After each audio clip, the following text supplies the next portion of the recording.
Hello, I'm going to quickly try and answer your question here, young Ken, from the forum.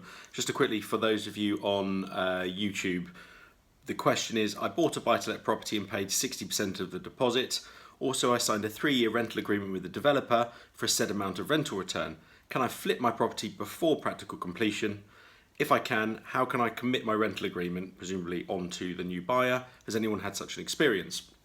I've had a few experiences of this. I've also sold previous sites that have got rental agreements from the developers.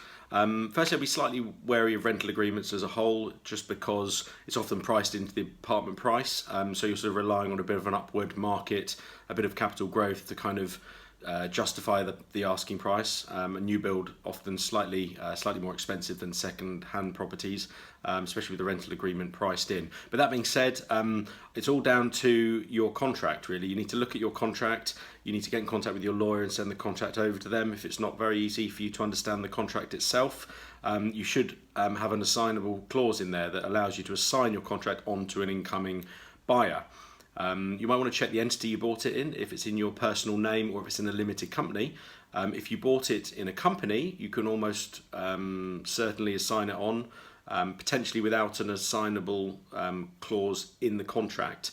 Depends what else you've got going on in the company. So there might be various ways around it if there's no specific clause.